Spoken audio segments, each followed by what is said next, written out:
Hi అండి, welcome to YR kitchen and vlogs. నేను రేవతి. నిజం చెప్పండి, చూడగానే చేపల పులుసు అనుకున్నారు కదా. మీరే కాదు, ఎవరు చూసినా అలాగే అనుకుంటారు. ఇది చూడటానికే కాదు, తినడానికి కూడా అచ్చం చేపల పులుసులో ఉండే అరటికాయ పులుసు అన్నమాట. చాలా రుచిగా ఉంటుంది. అసలు స్కిప్ చేయకుండా చివరి వరకు చూసేయండి. చాలా టేస్టీగా అయితే ఉంటుంది అనమాట. చేపలు తినకూడనప్పుడు, ఇంకా తినలేని రోజుల్లో ఈ కర్రీ చేసుకుని తినండి. అచ్చం చేపల పులుసు తిన్న ఫీలింగ్ అయితే మీకు కలుగుతుంది. ఈ కర్రీని ఎలా ప్రిపేర్ చేసుకోవాలో చూసేద్దాం రండి. పులుసు పెట్టుకోవడం కోసం ముందుగా ఒక చిన్న సైజు నిమ్మకాయ అంత చింతపండు తీసుకొని ఒక బౌల్లో వేసుకొని కొంచెం వాటర్ వేసుకొని నీట్గా వాష్ చేసుకోవాలి. ఈ వాష్ చేసుకున్న వాటర్ని తీసేసి ఫ్రెష్గా కొంచెం నీళ్లు వేసుకొని నానబెట్టుకొని పక్కన పెట్టుకుంటున్నాను. తర్వాత 2 అరటికాయలను తీసుకున్నాను.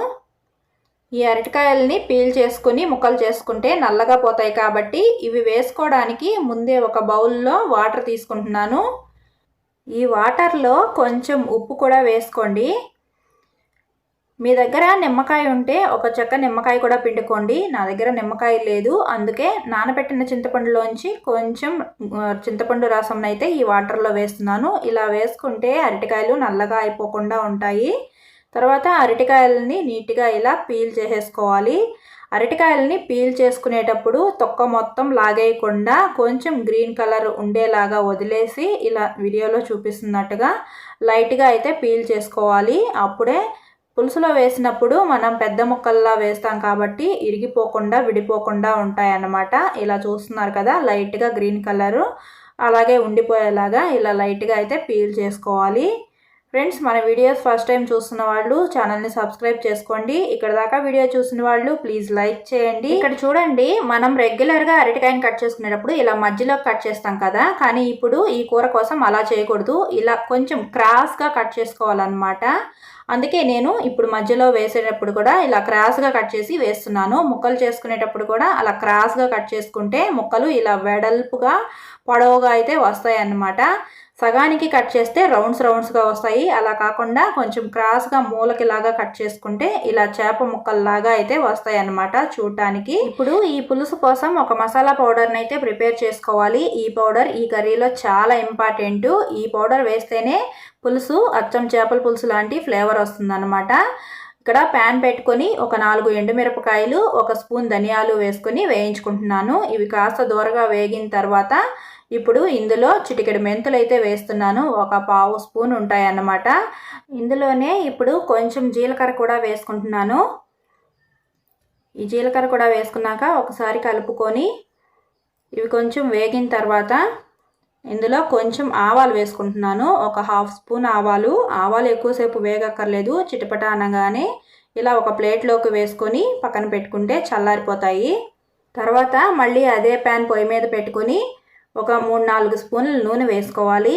ఈ పులుసు కోసం నూనె కొంచెం ఎక్కువే పడుతుంది, ఎందుకంటే అరటికాయ కొంచెం ఆయిల్ పీల్చుకుంటుంది అన్నమాట. అందుకే ఒక 3-4 స్పూన్ల నూనె అయితే వేసుకోండి, అప్పుడే బాగుంటుంది.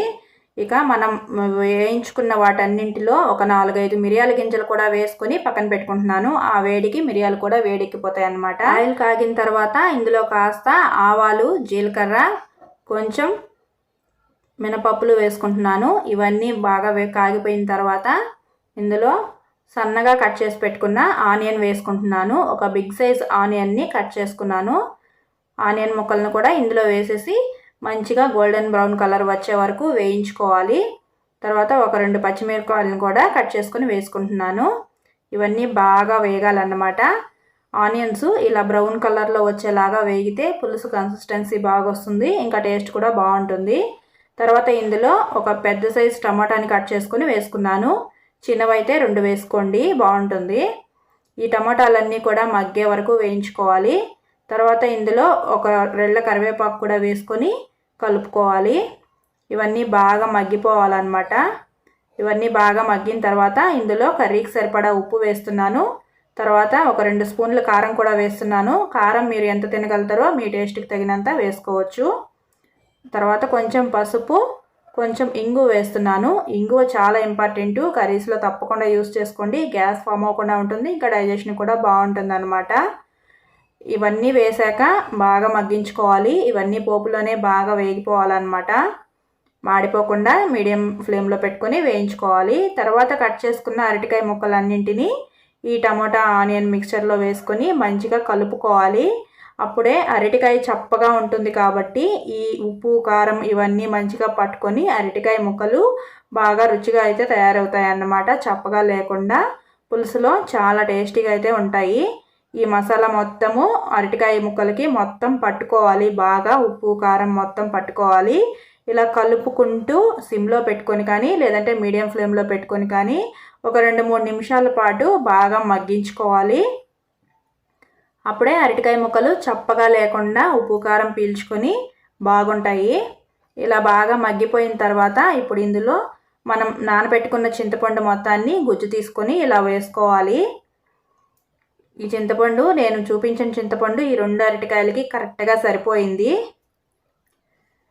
చింతపండు టేస్ట్ని బట్టి కూడా మెజర్ చేసుకోవచ్చు. కొన్ని చింతపండు ఎక్కువ పులుపు ఉంటుంది, కొన్ని కాస్త తీగా ఉంటాయి కదా, చూసుకొని వేసుకోండి.